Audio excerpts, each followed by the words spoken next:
Assalamu alaikum. I've been sick the last 3 days, which explains why I haven't been able to put out a video. But Alhamdulillah, doing a lot more better. And so I'm making this video right now on Eid. I've just come back home from dinner out with the family. And Alhamdulillah, it was really good. I just wanted to make a really quick video about certain points that I want to make when it comes with Eid. So, Ramadan's just ended. Right, Ramadan's come into our lives and now Ramadan has left our lives and it's gone by really quickly. And I think I'm not the only one who feels that way. I've seen quite a few TikToks already, people saying that, Eid and Ramadan went by way too quickly. Right, it's one day, Ramadan, it was Ramadan Mubarak, we just began Ramadan. Next thing you know, it's already gone. We already have finished our fasts, we've already done everything. We've already made those changes into our lives. We've already begun reading more Quran, we've already started being more consistent with our salah, we've begun making all these changes. But are we going to continue those changes moving forward? And realistically, the answer to that question relies solely on you. I personally, Alhamdulillah, I managed to finish the Quran throughout the month of Ramadan. It's the first time I ever read through the entire Quran. And I did that through reading about 20 to 30 pages every single day. And the last few days, actually, maybe like from day 25 to about 20, to like the last 2 days, I couldn't read too much Quran because I got sick, right? So from there, I had to read within 2 days or like a day, I had to read about 80 pages roughly, 70 to 80 pages. And Alhamdulillah, I managed to do that. But what am I going to do after Ramadan? Am I going to abandon the Quran or am I going to continue reading the Quran? Obviously, we all want to say option A, right? But how do we keep that motivation for after Ramadan? We have this motivation in Ramadan, okay, we're going to let go of this sin, going to read a lot more Quran, going to focus a lot more on our deen. But now what? Now are we just going to return back to our old ways, or are we going to move forward and continue in this step towards the deen, in this step towards Jannah, in this step towards Allah subhanahu wa ta'ala? I'll give you the answer to that. Obviously, we're going to keep moving forward. How are we going to do that? How are we going to keep that motivation? And this is where I say that the whole point of Ramadan was to be the catalyst for us to make those changes in our lives. I've made some changes in mine. The Quran is one of the main ones. And Alhamdulillah, I managed to read the whole thing. Now, starting from Eid today, I've read about a few pages, not as much as usual, but that's because I've come up with a different goal in mind, and that is, with no particular time limit or particular duration or deadline, the new goal is to finish the Quran entirely in English and Arabic, which is a bit more of a challenge, but by the will of Allah subhanahu wa ta'ala, anything is possible, and especially if you try your hardest, you can do it as well. But how am I going to keep that motivation going? I'll tell you how. I'm going to keep that motivation for the love of the Quran through remembering the feeling I had when I was making those changes. When I was reading the Quran, I felt at such ease, at such peace. I felt, how do you call it? I felt complete and utter tranquility. I felt incredible when reading the Quran. It was almost a way of me to, in a sense, almost express my emotions in a way. It felt out with the beautifying my recitation. Understanding trying to understand the letters a bit better. It's beautiful. It's a beautiful thing, and because I enjoyed that, and yes, there were times where I didn't enjoy it, and I just had to force myself to do it. But overall, I enjoy reading the Quran now. It's actually, alhamdulillah, one of those habits that I've implemented that I use when I'm overthinking. If I'm anxious or if I'm overthinking about something or feeling a bit overwhelmed, I pick up the Quran, read in Arabic a little bit, and it feels incredible. So now moving forward, I remember, okay, this is a good habit for me to use. Don't scroll on TikTok. Don't just start overeating or whatever, which was a huge bad habit of mine when I was younger.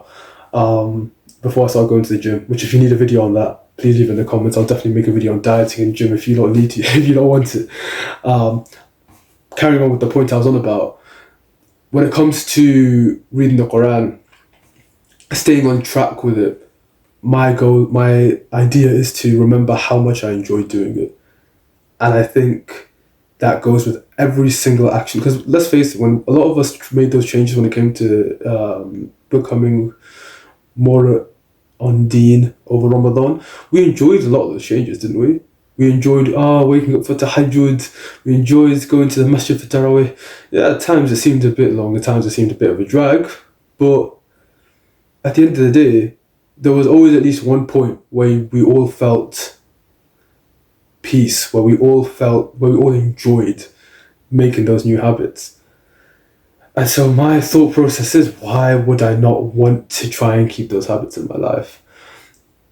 But a key thing, and I'll tell you why most people actually don't end up continuing on with this goal, and it's not even something to do mentally, it's actually something to do practically. A lot of us replace the bad habits with the new good ones in Ramadan. But not all of us keep those bad habits off and keep those good ones. A lot of us, we replace the old habits with new habits in Ramadan. But then after Ramadan, we bring back the old habits. We bring back doom scrolling, constantly scrolling. We bring back, talking to certain people. We bring back all of this other stuff. And in doing so, the very thing the new habit that you brought in, which you solely brought in order to replace the bad habit, now doesn't need to be there anymore because you have the bad habit now. The whole thing when it comes to breaking habits is you can't really break a habit without introducing a new one. Introducing a new habit is incredibly important. You can't break a bad habit of yours without introducing something new to take in the form of that. Just have that new habit be a lot more healthier, but still bring somewhat of the same level of satisfaction that your bad habit brought you.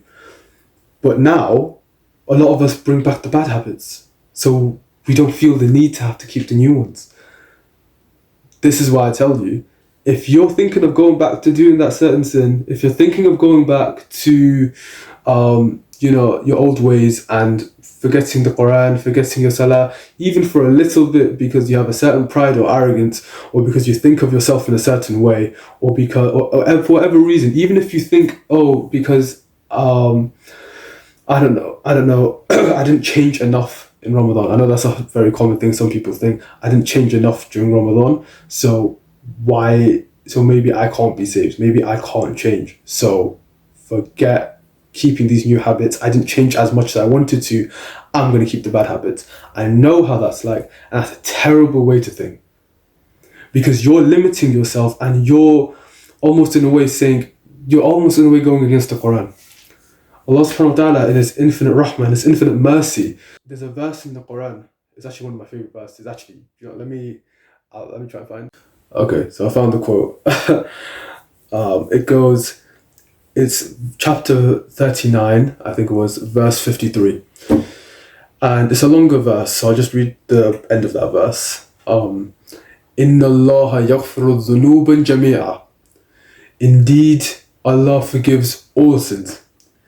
Even if you drink, even if you were addicted to drugs, even if you were in a haram relationship, even if you committed zina, even Allah forgives all sins. Inna Allaha yaghfiru dhunuban jami'a. And for you to then say, I can't change. Allah won't forgive my sins. I'm too far gone. Well, there's people who have been in far worse positions than you and who still manage to turn back to Allah subhanahu wa ta'ala. There's people who have done far worse than you, who are in positions much worse than you, who have done things much worse than you have, who have thought of themselves in much worse ways and still had the hope in Allah subhanahu wa ta'ala's rahmah, in His mercy, in His infinite mercy, to turn back to Him and make those changes. And those people are much more happier now and are most definitely going to be a lot more happier in the afterlife, in the akhirah. There's another thing as well, where we no one will enter Jannah based on their good deeds alone. I believe there was a story that the Prophet Muhammad ﷺ said. Even Muhammad ﷺ himself said this, that not even him, the most beloved to Allah subhanahu wa ta'ala, not even he would enter Jannah through his good deeds alone. This is the Prophet. This is the Prophet of Allah subhanahu wa ta'ala. This is Habibullah. If he can't even enter Jannah through his good deeds alone, what makes you think that you would be able to do that? And that you should base your identity and base if you can go into Jannah purely based off of if how many good deeds you've done or how much you've changed in Ramadan. I'm not going to deny that it's important to change in Ramadan. I'm not going to deny that it's important to change. But you need to understand that asking for forgiveness, istighfar, is more important. It's incredibly important. I'm not saying good deeds aren't important, but I'm saying that if you're in a position where you feel like you haven't done enough good deeds, definitely increase the amount of good deeds you've done. Don't get me wrong there. However, you need to ask for forgiveness, and you can be forgiven. Inna Allah yaghfiru dhunuban jami'a. If you want to read the full quote, in the Quran, it's chapter 39, verse 53. I remember the part just before that.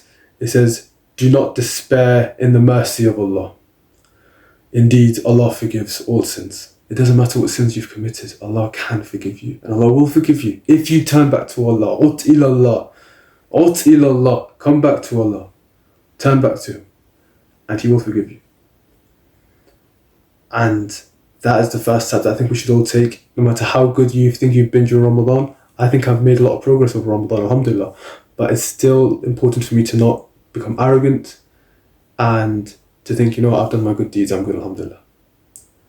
Still, you must ask for forgiveness, because that is the key thing that will not only drive you to become a better Muslim in Ramadan, but even afterwards. Make those changes and turn back to your Lord, and you will be good, both in this life and the next, inshallah. I'm going to go and get to sleep because it's like 11 o'clock right now. And yeah, I'm tired, quite frankly. So, hope you lot had a good Eid. Alhamdulillah, I've had a really good Eid. I did attend my classes, I'm not going to lie to you. I did not all of them. I attended one class. But then again, we did like barely anything in that class. So yeah. But, just did a lot of work really. But yeah, I'm rambling on too much. I hope that you lot had a really good Eid. Sorry for not being able to post for the last few days. Inshallah, we should be returning to a video a week, roughly. Obviously, this is the video that I've dropped for this week. And inshallah, we can continue. If you have any more suggestions on how to improve these videos or what topics you want me to talk about, feel free to leave them in the comments below or DM me at the 7am guy on Instagram or TikTok. This is the 7am guy, signing out.